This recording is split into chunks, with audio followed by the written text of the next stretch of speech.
Hello everyone, my name is Imam Malona from Pokde.net, and today I'm going to be reviewing the Sony HT-S2000 soundbar along with some extras that could turn this into the complete home entertainment package. Is it worth your money? Stay tuned to find out.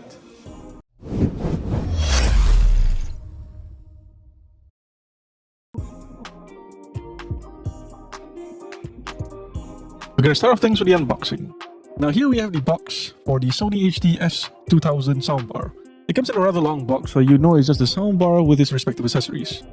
Inside we found an HDMI cable, 2-pin power cable, AC adapter, a remote control with AAA batteries included, and documentations like a user guide. And then lastly, we have the Sony HT-S2000 soundbar in its full glory. And that's pretty much everything you get from the box.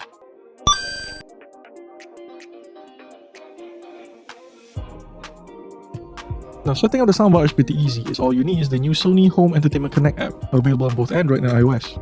Simply scan, and you will find the soundbar if you have powered it on. Just connect to it, and you're pretty much good to go. If you have trouble pairing it to your phone, just bring your phone closer to the soundbar and you should be good to go. Do remember to check if the soundbar is actually blinking, as that's when it's actually in pairing mode. Assuming you don't run into any trouble, you should get the whole process done in about a minute or two, and you should get the same green check mark you see in the video if you've done it correctly. Keep in mind at this point, you've only managed to successfully set up the soundbar because you've yet to connect the subwoofer and the rear speakers to the soundbar yet. In the off chance you have trouble getting those separate components connected to the soundbar, highly likely it's because you have not set those devices to its respective pairing mode. You will know when the rear speakers and the subwoofer are in pairing mode when the LED lights on the respective devices are blinking. All you have to do is just hold the link button until the LED light starts to blink. Once you've actually successfully connected it, you should be able to see a green check mark on the app itself, indicating which specific part has been connected to the soundbar. Connecting it to a TV is a much simpler, more straightforward process, as all you need to do is connect one HDMI cable from the soundbar going to the TV. Just make sure the TV supports ARC or EARC, and make sure you connect it to the right HDMI port. Generally, it should work immediately after you connect it via HDMI, but if you're using a Sony TV, it should appear in the Bravia Quick Settings menu instantly.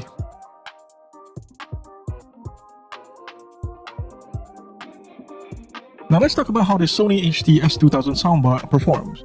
Now it boasts a decent stereo frequency response, delivering an overall even sound profile, especially in the mids, where voices and lead instruments shine through. When we used it with the sound feel feature off, it resulted in a more natural sound. Now for those of you who aren't aware, sound feel is this virtual surround feature aimed at giving you a more immersive experience. Now depending on your taste, it could suit you better. However, in my experience, the stereo audio feels a little bit odd. Mostly because there's a little bit of an unnatural echo in the mix. But again, this is not about being good or bad, this is mostly just on your personal preference. Now given its size, it performs quite admirably, but, and this is a big but, without a dedicated subwoofer, it does miss out on that satisfying thump and rumble in the low bass department. And this is where the Sony SA-SW3 subwoofer comes into play. Now it makes a huge difference as is. Now rather than me explaining any further, I think it would be best for me to demonstrate it so you can actually have a listen with your own ears.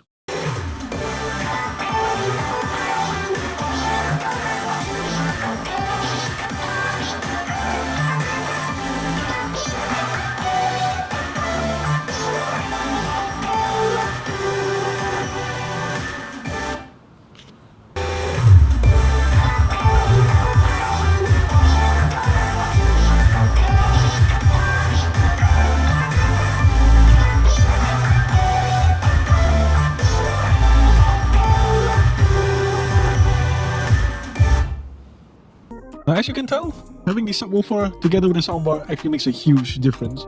So for me, adding this on is actually quite worth the money. Now the rear speakers on the other hand, I can't really say the same. While yes, it does add to the surround sound experience, I feel like the volume is a little bit on the lower side for it to actually have much of an effect. On an overall level, with its emphasis on clear dialogue and a powerful rich bass, this thing actually works great for both movies and music. It does work well for gaming, but this is provided you're only playing games to enjoy the experience rather than something that requires precision or accuracy, like for esports games for example. So, the Sony S2000 soundbar is pretty good for what it is. It's a 3.1 channel soundbar, and it's actually pretty good if you're putting it in a smaller room. Now, if you're actually gonna put it in a bigger room, let's say like a larger living room for example, or you happen to have a really big bedroom, then what I would suggest is expanding it so you can get a much more fuller sound. Because if this alone is being in a bigger room, you might not be able to get the full experience, especially if you're looking for a surround sound experience. You could consider getting the rear speakers, or you can even get the subwoofer, or ideally it would be both. That is still up to you. The key part here is that you have the choice in expandability. So you can always just choose to adopt this first, and then later on when you get more comfortable and you want something even better at home, you can slowly upgrade your way upwards. If you go through the Sony Malaysia website, there are two different types of speakers you can purchase along with two different types of subwoofers. Now keep in mind that for this specific soundbar, the S2000, only the SA-RS3S rear speakers are compatible with it. The other one is not. As for the subwoofers, you do have two choices.